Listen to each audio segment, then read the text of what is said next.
ler com vocês. João, capítulo 20, versículo de 1 a 10. No primeiro dia da semana, bem cedo, enquanto ainda estava escuro, Maria Madalena foi ao túmulo e viu que a pedra da entrada tinha sido removida. Correu e encontrou Simão Pedro e o outro discípulo, aquele a quem Jesus amava.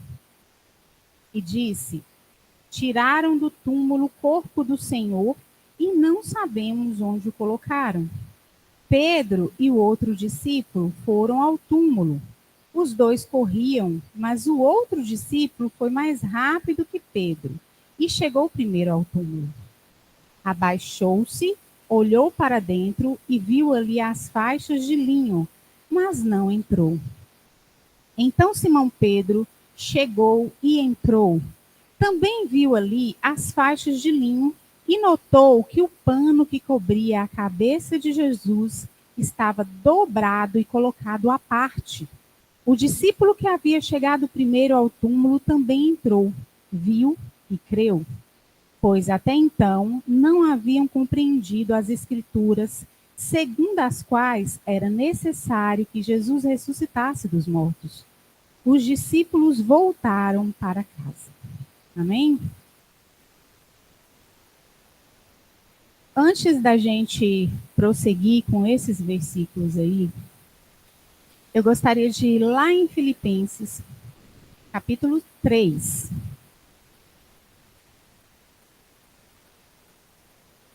Não está apresentando? Ai, ai. Então, vamos lá em Filipenses, capítulo 3.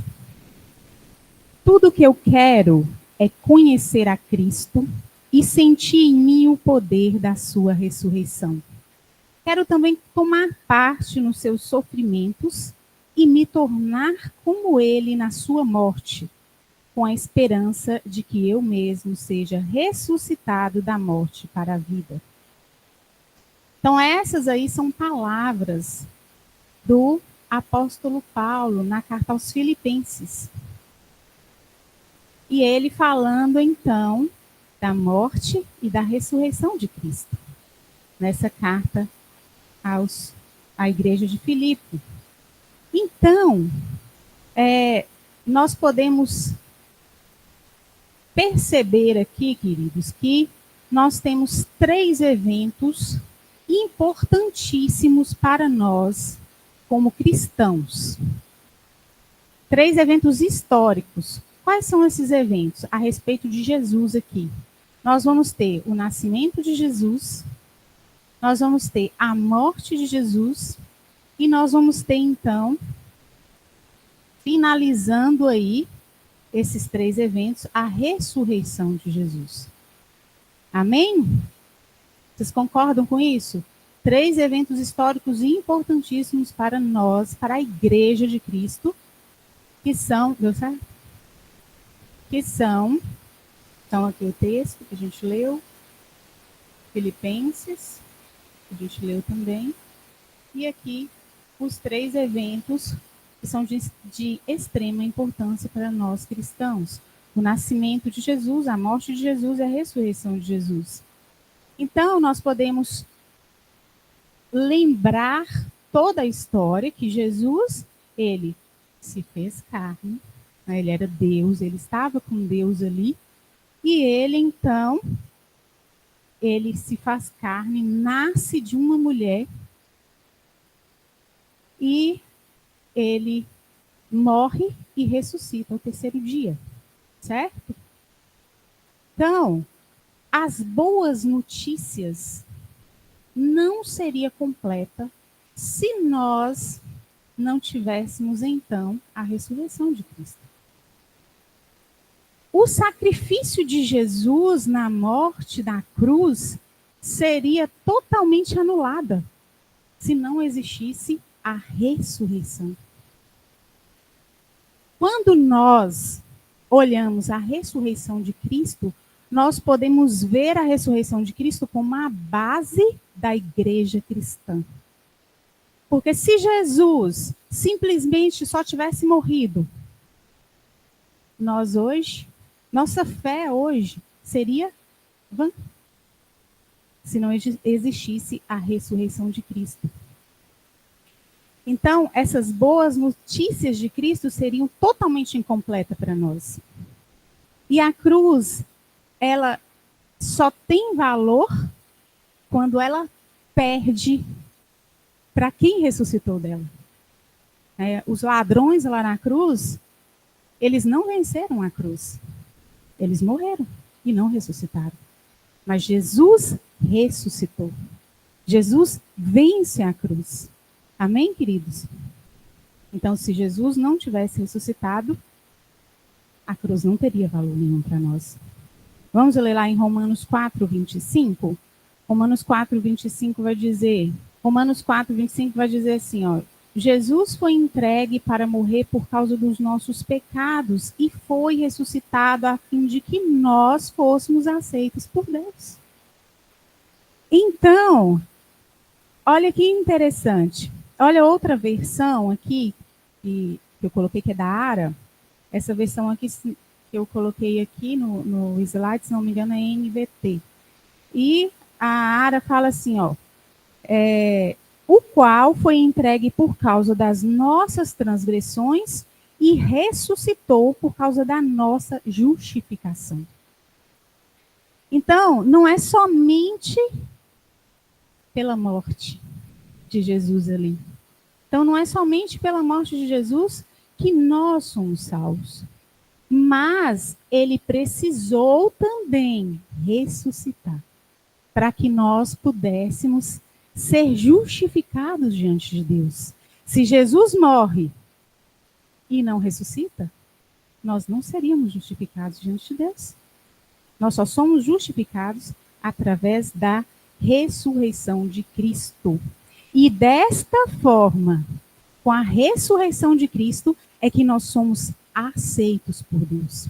A ira de Deus agora contra o pecado, contra tudo aquilo que o pecado simboliza, foi sanada pela ressurreição de Cristo. E nós fomos então declarados justos diante do nosso Deus.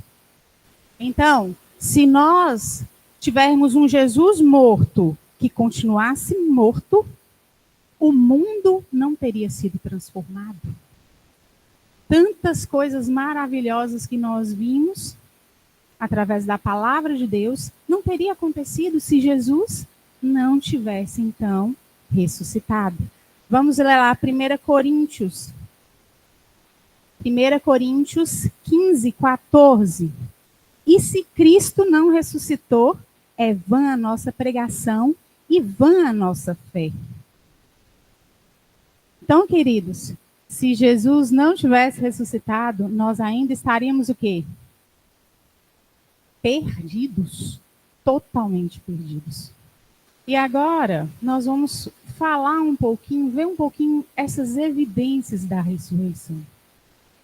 Porque é importante nós entendermos as evidências da ressurreição, porque muitas vezes nós somos taxados de quê? Alienados. Estava até conversando com a pastora ontem. Nós somos taxados de alienados. Quantas vezes a pessoa não virou para mim e falou, deixa de ser alienado? Eu tenho certeza que aconteceu aqui com todos já. Por quê? Porque nós acreditamos na palavra de Deus, mas nós não acreditamos na palavra de Deus só porque está escrito, não. Nós acreditamos também porque há evidências. Só de estar escrito, a gente já acredita. Isso é verdade. Porque nós temos fé e nós cremos que Jesus nasceu, morreu e ressuscitou por nós. Mas as evidências não mentem, as evidências mostram a racionalidade da nossa fé. Nós cremos, nós acreditamos, mas nós também temos provas que Jesus ressuscitou, Jesus está vivo, Jesus transforma vidas. Amém, queridos? Então, tem uma palavrinha que chama docetismo. Essa faz parte desse gnosticismo, né, essas coisas assim, que surgiu ali no século II, e essa crença arrastou várias pessoas, né? E eles pregavam o quê? Que Deus era maravilhoso demais, supremo demais, para poder ter se tornado homem, vindo em carne, e morrido e ressuscitado. Então, eles pregavam que Jesus era um ser espiritual, não existia corpo. E João, ele prega, ele bate firme nessas coisas. Né? Se a gente for ler a carta de 1 João, ele vai falar que aquele que prega um Jesus que não ressuscitou, que não veio em carne, esse não é de Deus. Né? Algumas traduções diz claramente, esse é do demônio. Por quê? Porque é um evangelho falso. Jesus veio em carne. A palavra de Deus diz, o verbo se fez carne e habitou entre nós.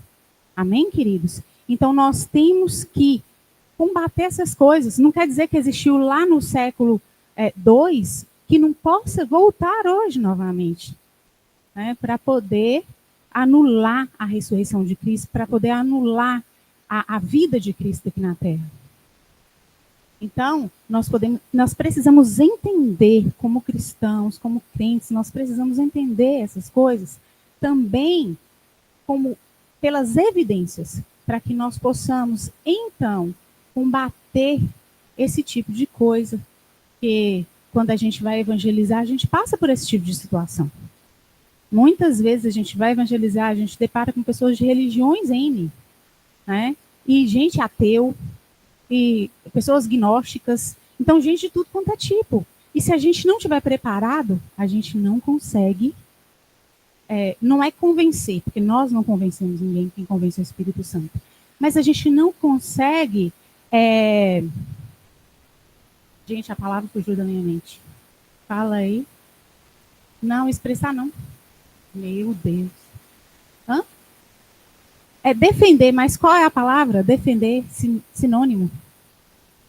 Questionar, não, é refutar. Então, nós não conseguimos refutar. Gente, nós precisamos entender essas coisas. Então, eu quis trazer esse lado dessa palavra aqui, para a gente poder entender um pouquinho. E, quando a gente precisar, a gente ter argumento. Tá bom? Então, primeiro, nós vamos ver um pouquinho da importância da ressurreição. Então, aqui eu coloquei alguns tópicos da importância da ressurreição para nós, cristãos. Né? E aqui nós podemos ver aí a primeira, é a confirmação da divindade de Jesus e vitória sobre a morte e o pecado. Então, antes da gente falar sobre essa importância da ressurreição, eu gostaria de voltar um pouquinho no nosso texto lá, de 1 a 10. Então, Jesus havia sido morto, né, na sexta-feira, e no domingo, pela madrugada, né, a Bíblia diz, o texto que nós lemos diz no domingo, outras traduções diz no primeiro dia da semana, né, as mulheres, então, Maria Madalena, vão ao túmulo de Jesus ali, e encontra o túmulo vazio, a pedra removida, não estava mais lacrada, né? Encontra esse túmulo vazio e elas saem correndo para contar para os discípulos, porque elas ficaram preocupadas, né? Será que roubaram o corpo do nosso Senhor? E aí elas encontram com Pedro e João. Né, na tradução que nós lemos aí, fala o discípulo a quem Deus amava, a quem Jesus amava, que era João. Então, eles, ouvindo, né, o relato de Maria Madalena, eles saem correndo também, e nesse trecho que nós lemos, fala que João chega primeiro, mas não entra, ele só olha e vê os tecidos lá, o linho lá, ele só olha e não entra. Pedro chega logo depois. Alguns historiadores dizem que João chegou primeiro porque ele era mais novo, Pedro era mais velho, então corria mais devagar, né? Mas não é uma coisa que a gente pode provar, né, mas alguns falam isso. E Pedro chega então e entra. João fica lá fora, só olhando. Pedro entra e a palavra de Deus diz que Pedro olha ao redor. Aí ele vê o quê? Ele vê o linho que tinha sido enrolado, né, no corpo de Jesus, o lenço que tinha sido envolto também na cabeça de Jesus, estava então ali jogado, não, ele estava a parte dobradinho. Né? E aí, Pedro observa essa situação. Enquanto isso, João está lá de fora. E aí, ele olha, eu coloquei aqui uma palavra que chama teorel. Na nossa língua portuguesa, fala que ele viu, ele observou. Mas se a gente olhar no grego, no original grego, vai ter Pedro entrou e teorel, tem a palavra lá, teorel. Essa teorel é como se fosse uma investigação. Ele olhou com os olhos investigativos. Teoria, vem da teoria, teorizar, vem do grego teorel. Então, Pedro, ele olha com olhos mais minuciosos. E ele começa a perceber algumas coisas que talvez não perceberia se ele não tivesse olhado dessa forma. Primeiro, o tecido que estava lá, dobradinho no canto. Agora me fala, eles pensaram assim, roubaram o corpo do Senhor Jesus. Se tivesse roubado o corpo do Senhor Jesus, os ladrões iriam ter a dificuldade ali, o trabalho de desenrolar todo o corpo, pegar os lenços, o tecido ali de linho fino, caríssimo, dobrar bonitinho, colocar lá e levar só o corpo. As especiarias também não foram roubadas, né? Então ele percebeu assim, não, mas se fosse ladrões, teria roubado o linho, que é caro, teria roubado as especiarias. Não teria tido o trabalho de dobrar ali os tecidos e colocado lá no lugar. E ele continuou, né, investigando aí com esses olhos de investigação, olhando tudo o que estava acontecendo ali ao redor, a pedra, né, que foi removida, aquela pedra pesadíssima, e ela tinha sido lacrada, que nós vamos ver mais para frente, versículos que diz que a pedra ela tinha sido lacrada e tinha guardas olhando lá, nós também vamos ver isso mais para frente. Tinha guardas guardando o túmulo de Jesus. Então, assim, Pedro pensa naquele momento e tudo isso, provavelmente ele deve ter se lembrado, né, de quando Lázaro ressuscitou, né? Quando Jesus chama Lázaro para fora, Lázaro sai todo envolto naquele linho ali. E, com certeza, então, ele se lembra das palavras de Jesus. Que Jesus iria ressuscitar ao terceiro dia, né? Então, quando ele se lembra dessas palavras, que nós podemos ver aqui, onde nós lemos aqui primeiro, pois ainda não tinham compreendido a Escritura que era necessário ressuscitar ele dentre os mortos. Então, nesse momento, Pedro, então, ele entende o que tinha acontecido. E Pedro, então, crê. Porque se a gente olha o versículo 8, então entrou também o outro discípulo que chegara primeiro ao sepulcro, viu e creu. Então, no momento em que Pedro tem todo esse raciocínio, ele crê, então, na ressurreição de Jesus. João entra e vê aquilo ali, aqueles acontecimentos também, e crê, e aí sim eles entendem que a ressurreição aconteceu. Que aquilo que Jesus falou se cumpriu. Amém, queridos? Então, essa parte dessa investigação de Pedro aí, ela nos traz uma evidência gigantesca da ressurreição de Jesus.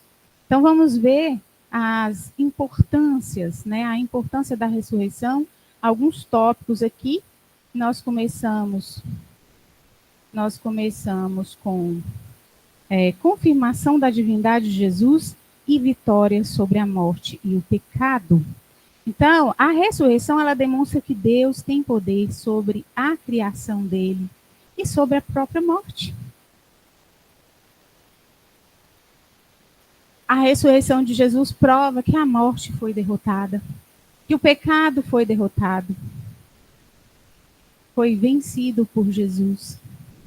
E como nós falamos anteriormente, a ira que Jesus sentia, então, foi satisfeita, né? E Jesus, ele é filho de Deus. Jesus não é um anjo, como muitos dizem por aí, né? Jesus não é uma luz. Jesus é o Filho de Deus, o próprio Deus que se encarnou e viveu aqui na terra conosco e ressuscitou. E ele ressuscita como Deus, ele ressuscita em um corpo glorificado. O segundo aí é a garantia da justificação e perdão dos pecados. Romanos 4:25. O Romanos 4:25 vai dizer assim, ó: Jesus foi entregue por causa de nossas transgressões e ressuscitou por causa da nossa justificação. Sem ela, não há perdão de pecados. A ressurreição, então, ela foi o momento em que Deus aprovou a obra de Jesus. E eu vi uma expressão que, quando Jesus ressuscita, então, Deus aprova essa obra e ele carimba a obra como aceita. Ele carimba o documento, foi aceito. E através da ressurreição de Cristo, hoje nós temos tudo o que Deus nos proporcionou através do seu plano perfeito de salvação. Outro tópico é o fundamento da esperança futura e vida eterna. Então, a ressurreição garante a nossa vida eterna e o nosso futuro. Então, a ressurreição, ela garante tudo para a gente, porque assim como Jesus ressuscitou, ele nos promete que nós também iremos ressuscitar. Nós também iremos ressuscitar. Aquele que morrer antes da volta de Jesus vai ressuscitar. Então, é isso que o Senhor nos promete. E isso só é possível por causa da sua ressurreição. Primeiro, Jesus faz tudo aquilo que ele promete. Tudo aquilo que ele falou se cumpriu. E agora, continua se cumprindo. E nós estamos esperando a última etapa, que é a volta de Jesus, para que nós possamos, então, morar eternamente com ele. Amém, querido? Então, Jesus, ele nos fornece esperança diante da sua ressurreição. Da mesma forma que ele ressuscitou em um corpo glorificado, nós também teremos um corpo glorificado. Amém?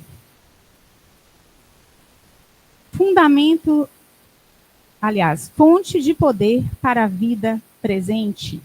É o próximo tópico aí da importância da ressurreição. Fonte de poder para a vida presente. A ressurreição, ela nos garante o Espírito Santo de Deus. Então, o Espírito Santo de Deus, o poder de Deus em nossas vidas. Nós somos templos do Espírito Santo. E esse poder de Deus, que é o Espírito Santo em nossas vidas, nos permite viver todos os dias em novidade de vida. Não, o Espírito Santo, ele não permite, na realidade, ele não é que ele não permite, mas ele nos convence, porque Deus não nos obriga a fazer nada, mas ele nos convence todos os dias que nós devemos viver para o Senhor e não nos deixa voltar para trás. Porque se nós não tivéssemos o Espírito Santo, ou a gente já tinha desistido de muito tempo, sem o Espírito Santo é impossível seguir a caminhada com Jesus.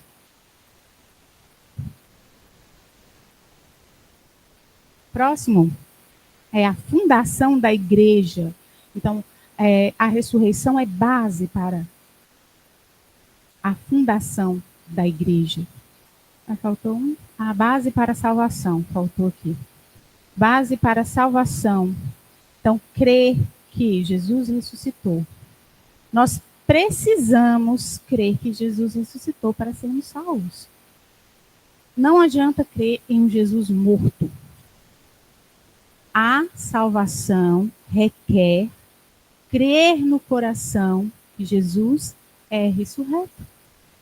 Né? Então, primeiro nós confessamos a Jesus com a nossa boca, né? Confessamos que Ele é o Senhor das nossas vidas e cremos no nosso coração que Ele ressuscitou e que nós também ressuscitaremos e que nós teremos a vida eterna, assim como Ele nos prometeu. Então, a ressurreição de Cristo é base da nossa salvação.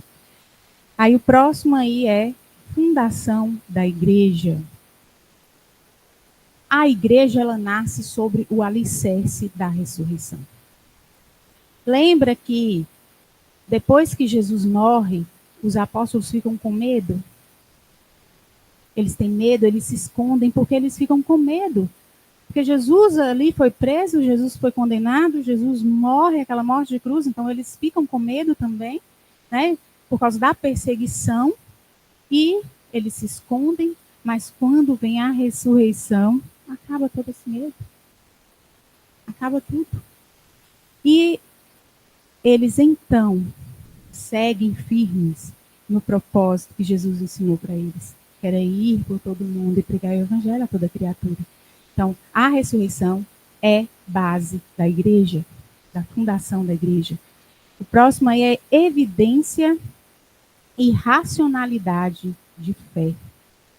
Então, a fé cristã, ela não é cega, ela não é irracional, mas ela é baseada também em evidências, como a gente falou anteriormente.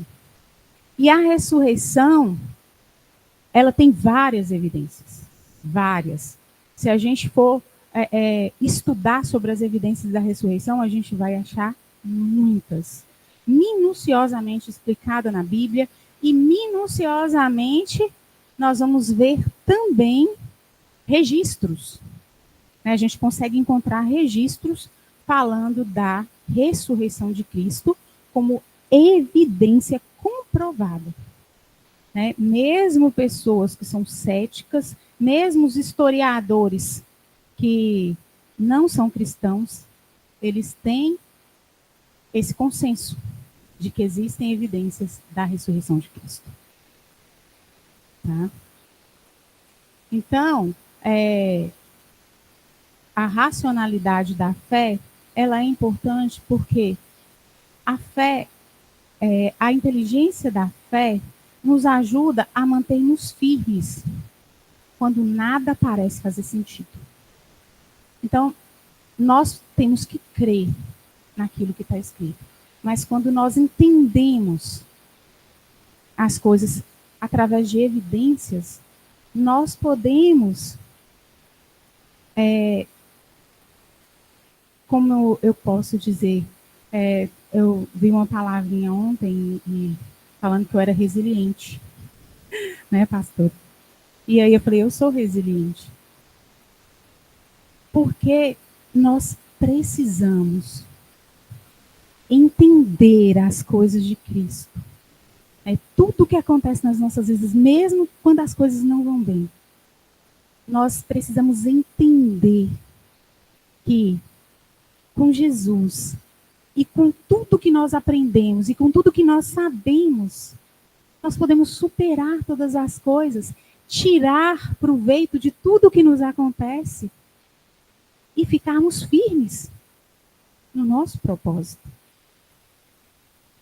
Mas para nós sermos resilientes, nós precisamos estar firmados em algo.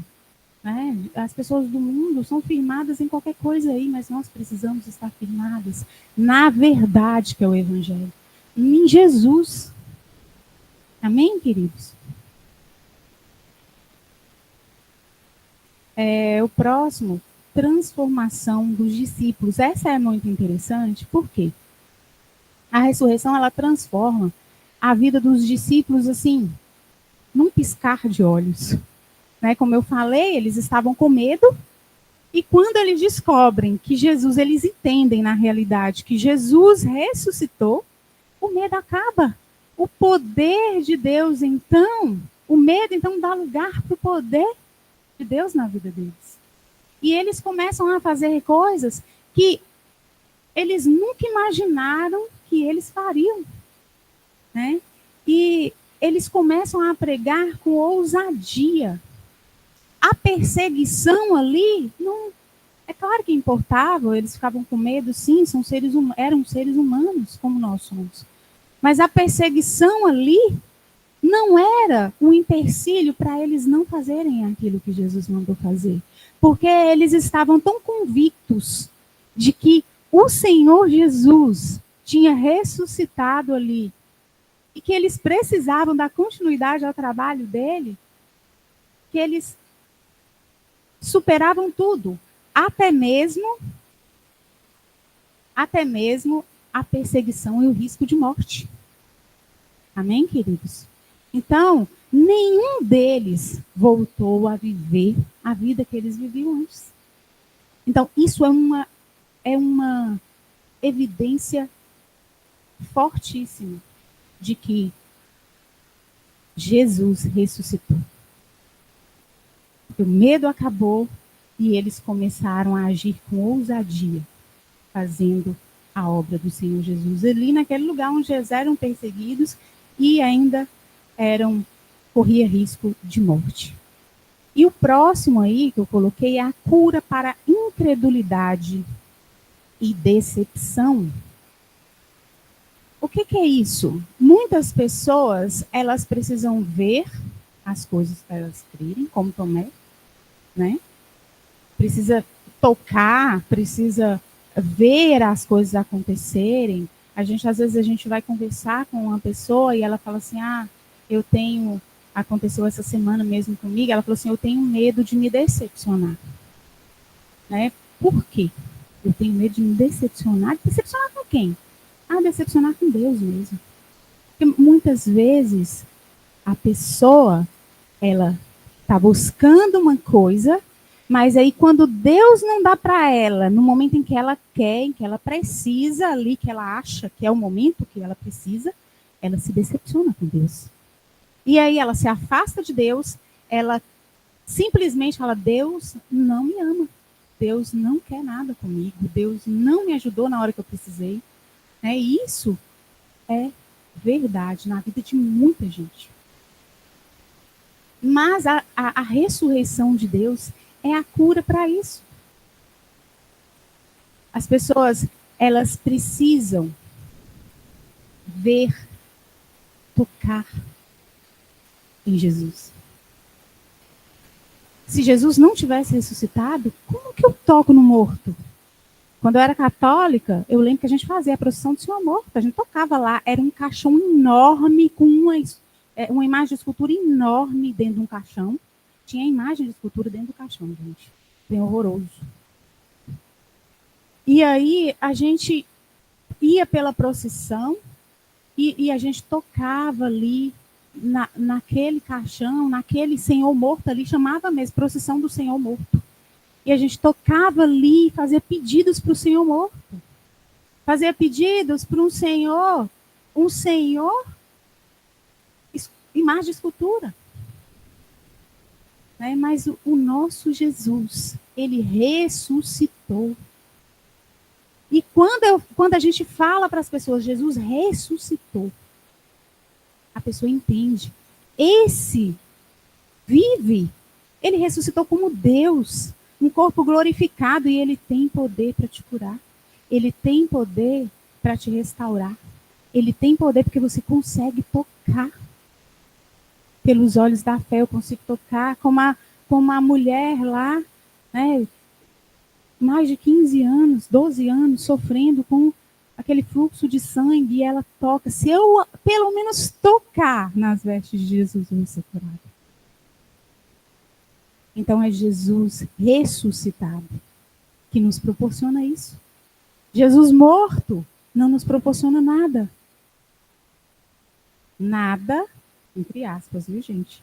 Porque o Jesus morto, o Jesus que morreu, né, como nós lemos lá no versículo lá em Romanos, ele traz então o perdão dos nossos pecados. Ele precisou morrer para que nós pudéssemos ser perdoados. Ele levou as nossas enfermidades, ele levou os nossos pecados, ele levou o castigo que nos traz a paz sobre ele, e ele morreu ali, e ele venceu a morte, e ele então ressuscita. E através da ressurreição, ele nos justifica perante Deus. Nós somos aceitos perante Deus. Amém?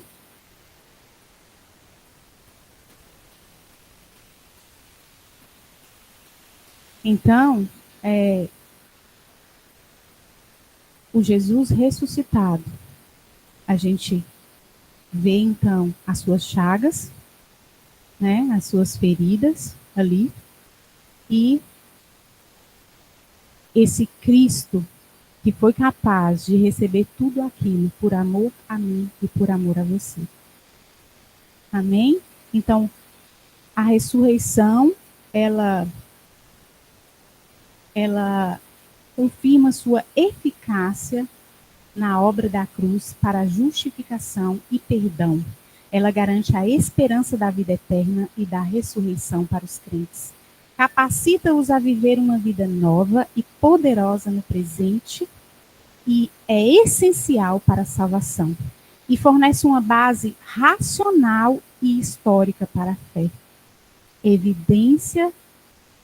Evidenciada pela transformação radical de seus seguidores. Então, essa parte que eu li aqui foi um resumo de todas essas importâncias que a gente falou aqui da ressurreição de Jesus. E voltando agora nas evidências, a gente falou nós falamos aqui de algumas importâncias, né? E nessas importâncias também a gente falou de evidências, mas agora nós vamos falar somente de evidências da ressurreição. Provas que nos garante que Jesus ressuscitou. Então, primeira prova aí que eu coloquei, o túmulo vazio e os panos de linho deixados de forma ordenada. Então, Maria Madalena, Pedro e João, né, eles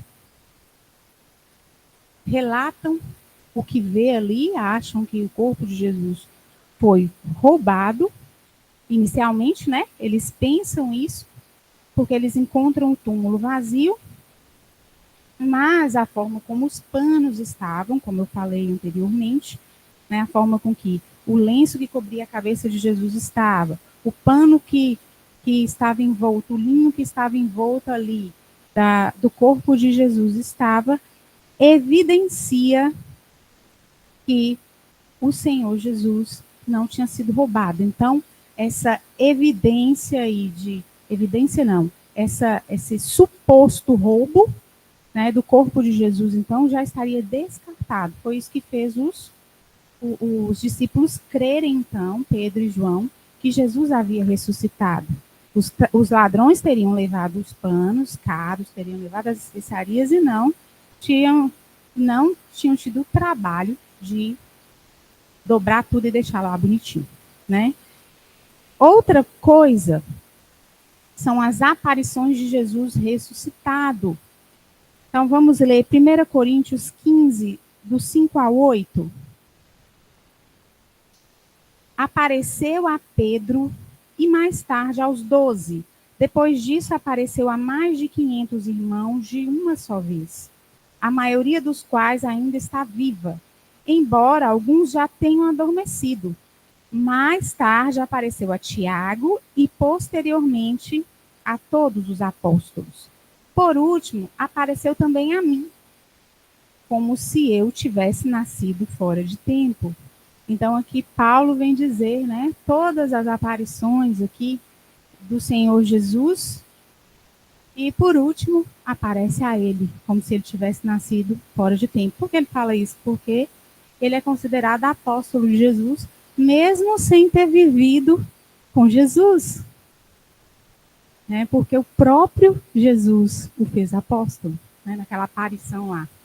Então, Jesus, ele aparece a diversas pessoas, a diversos grupos de pessoas aí, e essas aparições é uma prova certa de que Jesus ressuscitou. Ele aparece, aí como nós vimos, né? Ele aparece a Pedro, aos 12, ele aparece a 500 irmãos, olha o tanto de gente que ele apareceu. E diz ainda o versículo que a maioria ainda vivo.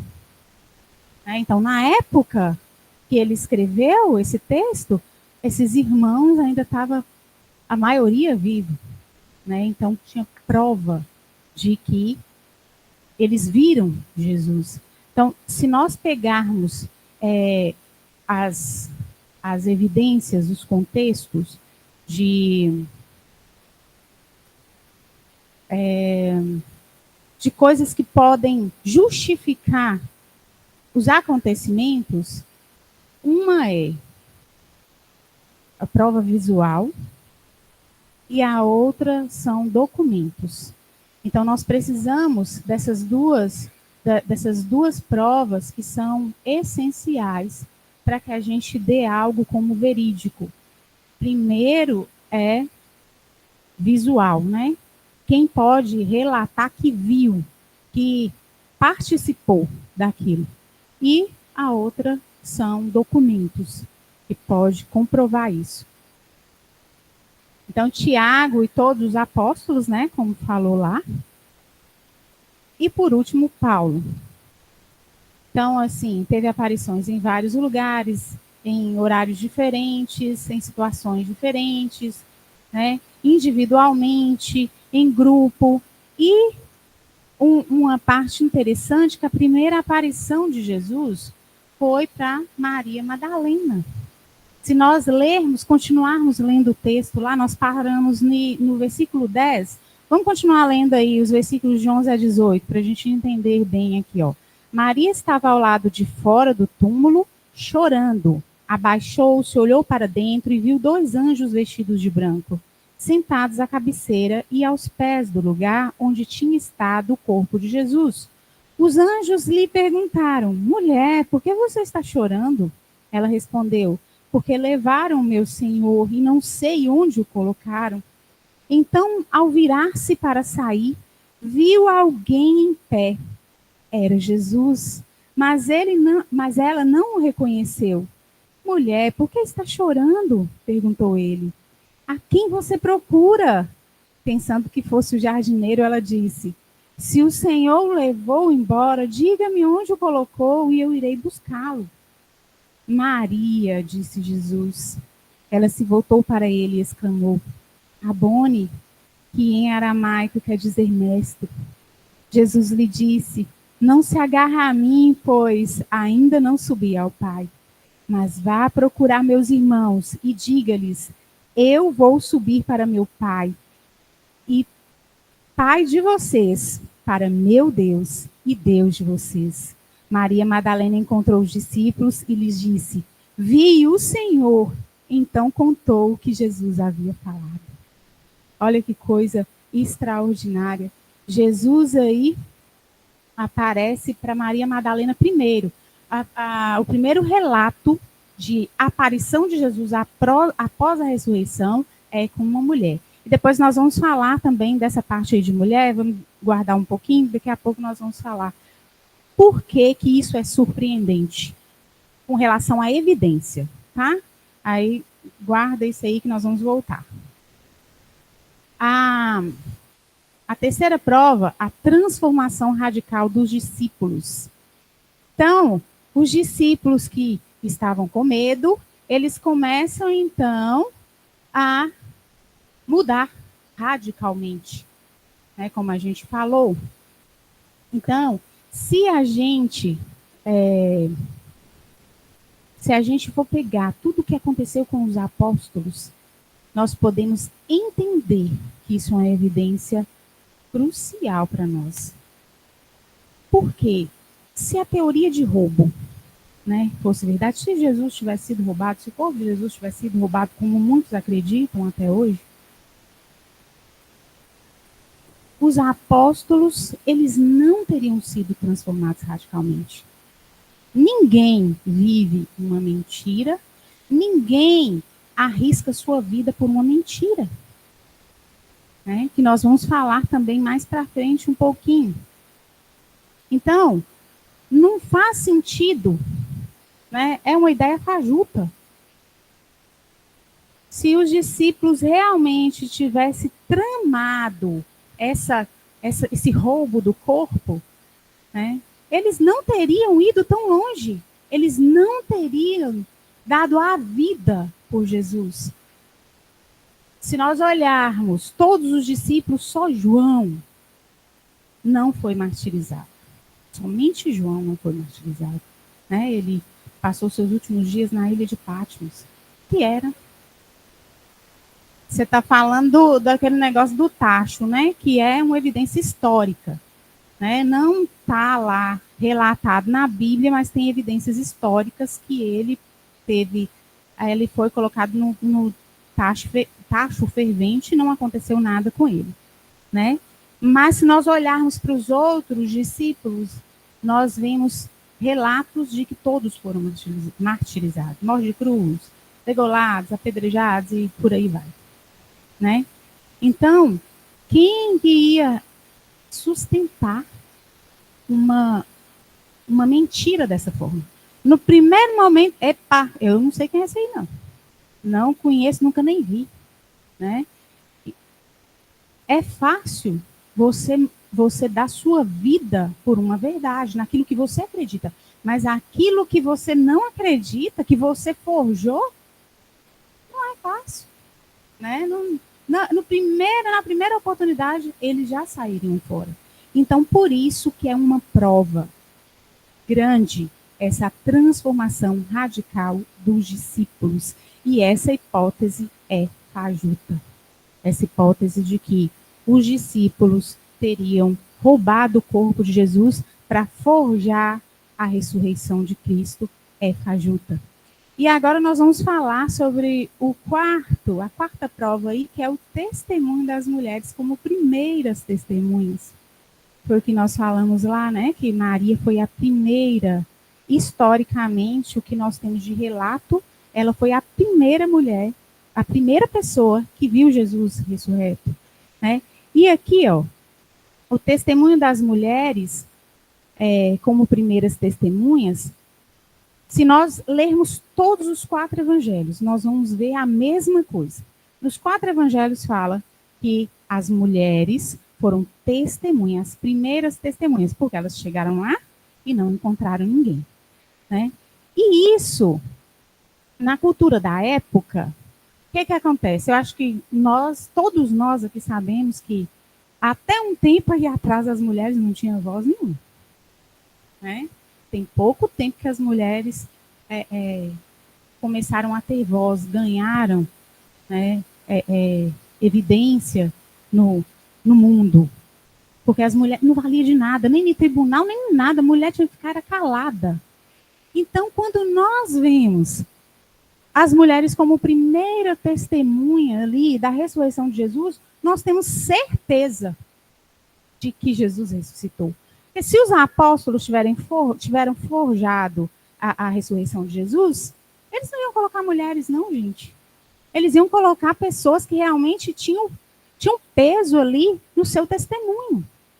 Mas aproveu a Deus que fossem mulheres, para a gente ter a certeza de que realmente Jesus ressuscitou. Então, isso é uma forte evidência a favor da autenticidade dos relatos que aconteceu da ressurreição de Jesus.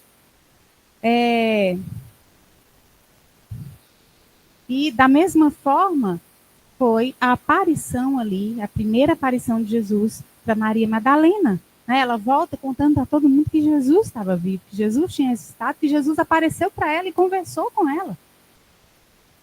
Então, 2 vezes aí, mulheres, né? Porque a Bíblia diz que as mulheres foram ao túmulo, aí evidencia Maria Madalena, né? Mas as mulheres foram ao túmulo.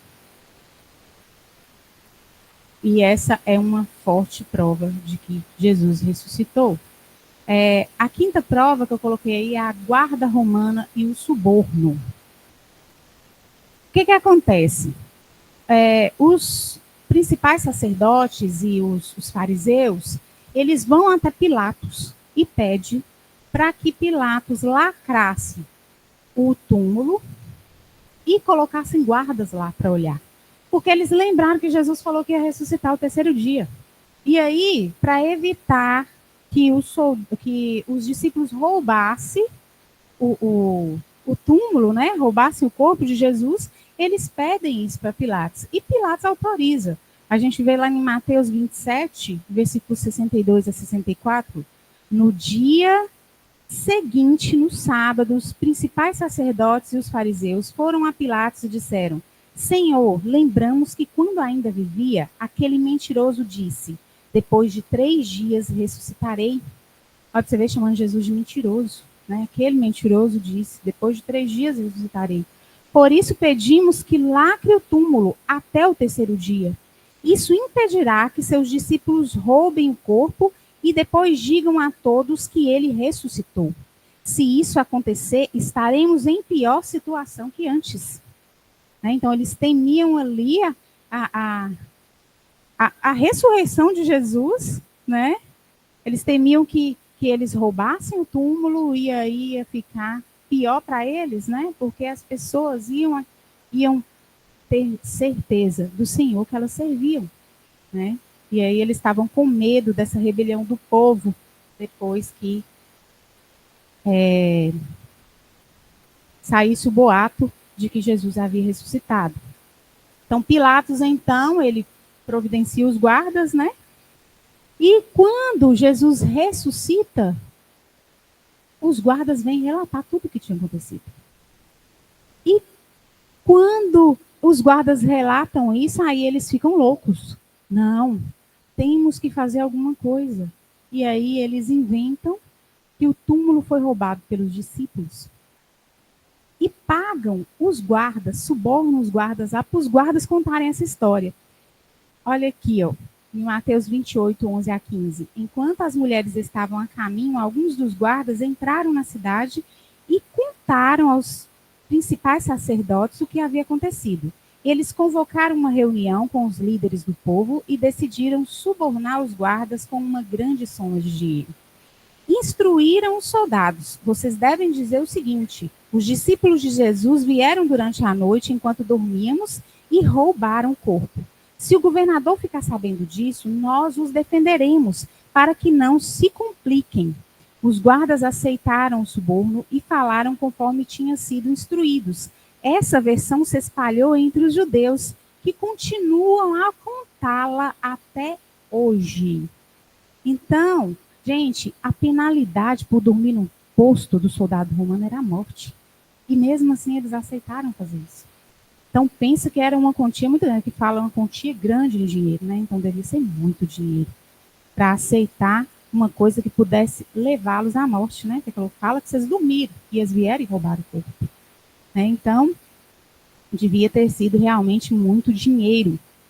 E eles estavam ali com aquela preocupação em guardar o túmulo, né? em falar que Jesus tinha sido roubado, porque realmente eles acreditavam em alguma coisa.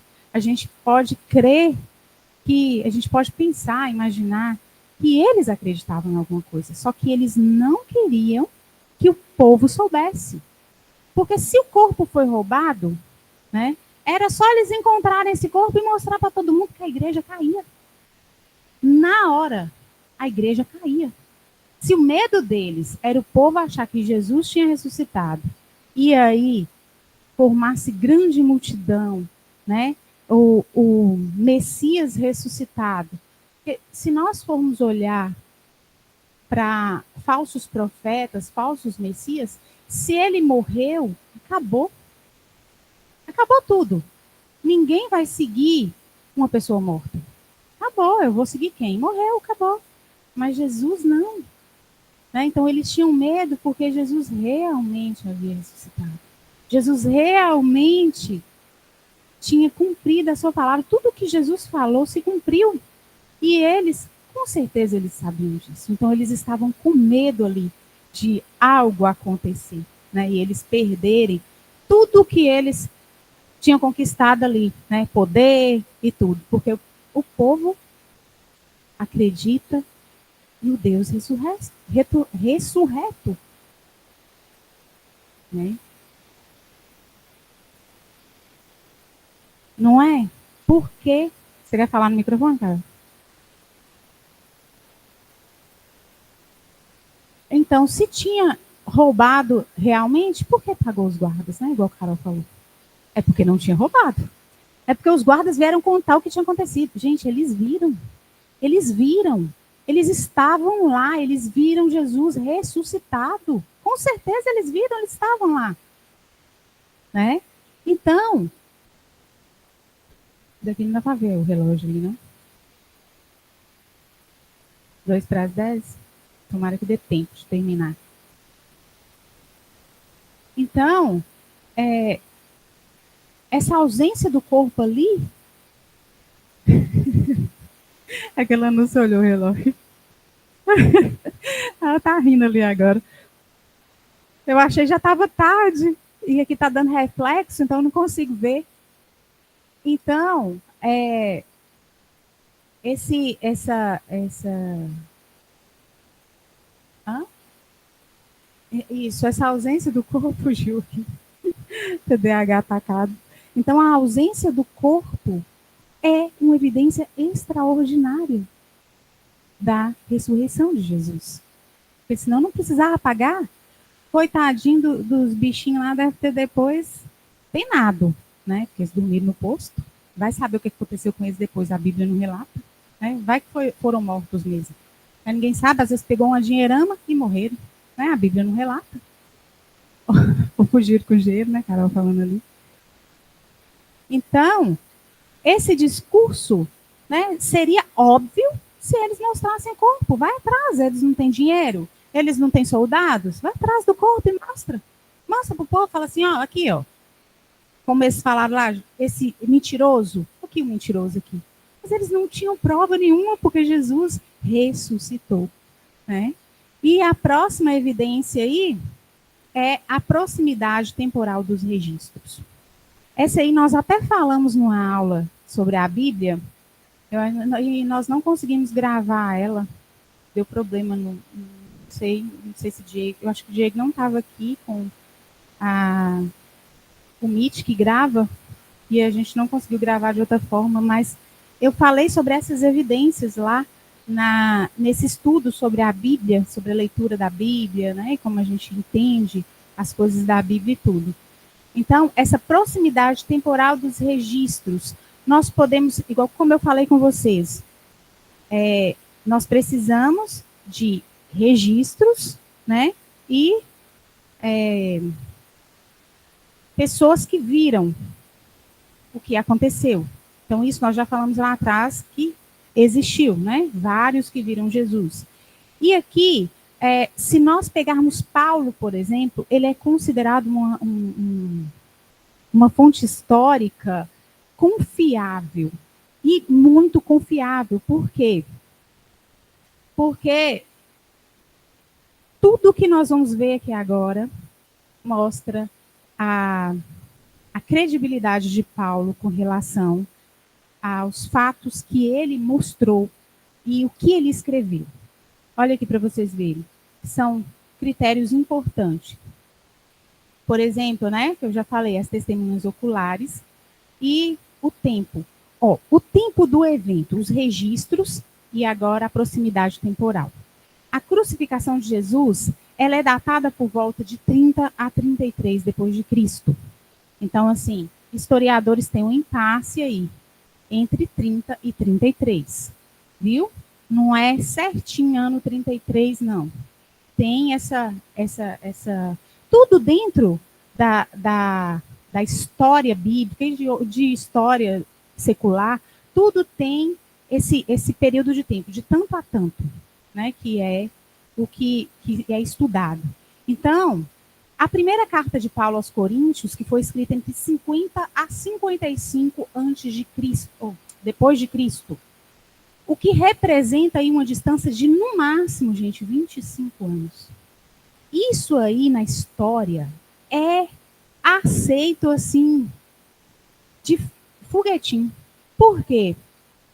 Porque nos dados históricos nós podemos ver, igual quando eu falei sobre a Bíblia, nós vimos algumas personalidades históricas que é datada assim, o fato acontecido e os registros de 400 anos, igual Alexandre o Grande, nós falamos. Lá, Alexandre o Grande é de 400 a 420, se não me engano. Mas ninguém fala que ele não existiu. Você já viu alguém falando aqui que Alexandre o Grande não existiu? Ninguém fala. Mas o registro da existência dele e do fato acontecido é de mais de 400 anos. O de Jesus aqui, por Paulo, de 25 anos. E muita gente ainda fala que Jesus não existiu. Né? Então, se nós pegarmos Buda, por exemplo, é de 600 a 800 anos depois, que tem registros históricos sobre ele. Então, 1 Coríntios 1, 1 Coríntios 15, versículos 3 e 4. Eu lhes transmiti o que era mais importante e o que também me foi transmitido. Cristo morreu por nossos pecados, como dizem as Escrituras. Ele foi sepultado e ressuscitou no terceiro dia, como dizem as Escrituras. E 1 Coríntios 15, de 3 a 4, ele é considerado um credo. O credo é o quê? Uma declaração de fé, que foi o que Paulo fez aí. Esse credo, que é a declaração de fé, ele é sobre a morte, né? E morte, sepultamento e ressurreição de Jesus, né? Como nós acabamos de ler. E aí, o mais interessante disso aí, que eu fui fazer umas pesquisas, e Paulo recebe essas coisas quando ele fala assim, ó, que ele recebeu e transmitiu. Então, ele recebe de quem? De quem que Paulo recebe essas coisas? Da mesma forma que eu recebi, eu transmiti. E aí, quando a gente vai lá nos textos bíblicos, lá em Gálatas 18, 20, vai dizer assim, ó, então passados 3 anos, fui a Jerusalém para conhecer Pedro. Então, depois que Paulo, ele converte ao Senhor Jesus, 3 anos depois, ele vai a Jerusalém para conhecer Pedro. Olha que bacana. Com quem permaneceu 15 dias. E o único outro apóstolo que eu vi naquela ocasião foi Tiago, irmão do Senhor. Afirmo diante de Deus que o que lhes escrevo não é mentira. E aí, em Gálatas 2, vai dizer que 14 anos depois, Paulo volta então a Jerusalém. Aí ele volta com Barnabé e Tito.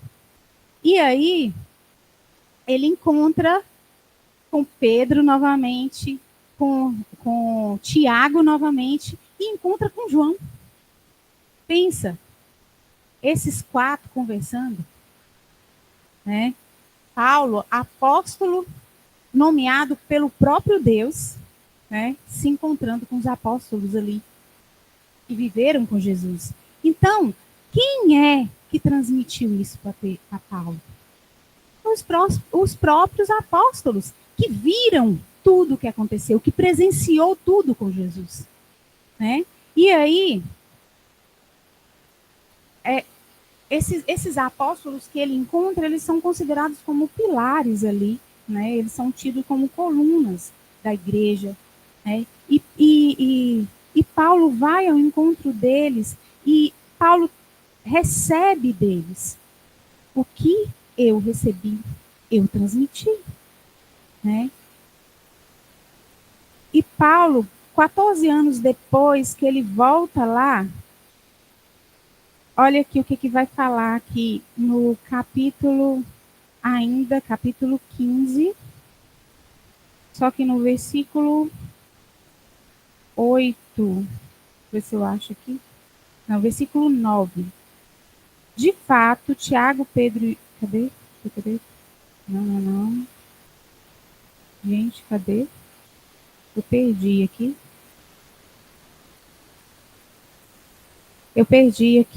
Abre aí para mim, alguém, por favor, Gálatas 2. Por isso, Tiago, Pedro e João, que eram considerados líderes da igreja, reconheceram que Deus me tinha dado essa tarefa especial. E como sinal de que éramos todos companheiros, eles deram a mim e a Barnabé um aperto de mãos. E todos nós combinamos que eu e Barnabé iríamos trabalhar entre os não-judeus e eles entre os judeus. Eles nos pediram só uma coisa, que lembrássemos dos pobres das igrejas deles, e isso eu sempre tenho procurado fazer. Isso, é esse versículo aí. Então, quando ele volta 14 anos depois, para conversar com os apóstolos novamente, a única coisa que os apóstolos pedem aí é que eles continuam trabalhando com os pobres. Então, quer dizer que tudo que Paulo estava transmitindo estava certo. Aí, se a gente pegar outras traduções lá, nós vamos ver que eles não tiveram nada a acrescentar mais para Paulo, porque Paulo estava fazendo da forma com que foi transmitido para ele. Né? Paulo estava ensinando o verdadeiro evangelho de Cristo, mesmo não tendo vivido com Jesus. Né? Ele aprendeu aquilo que os apóstolos passaram para ele e ele então transmite da mesma forma. E aí esse credo lá que eu falei para vocês, ele é escrito simplesmente 6 anos após a morte e ressurreição de Cristo.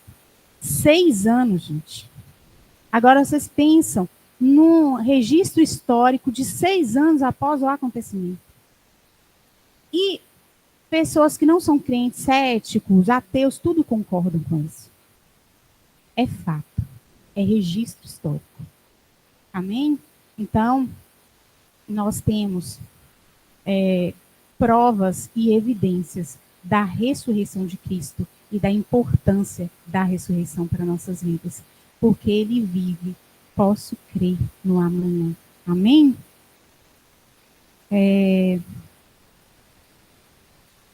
A ressurreição é apresentada não apenas como um evento histórico, mas como uma realidade que transforma tudo, garantindo a justificação, a vitória sobre o pecado e a morte, a esperança de vida eterna e a presença do Espírito Santo que habita nos crentes, que é a base da fé cristã. Amém, queridos? Eu termino por aqui. Deus abençoe cada um. Espero que eu tenha conseguido transmitir, né, todas essas evidências. É um pouquinho complicado, porque baseia muito em investigações, mas eu quis trazer dessa forma para vocês, porque nós precisamos estar preparados para a batalha. Amém? Então, eu posso conversar com as pessoas, qualquer tipo de opinião, e eu ter firmado base na palavra e nas evidências que Jesus ressuscitou. Amém?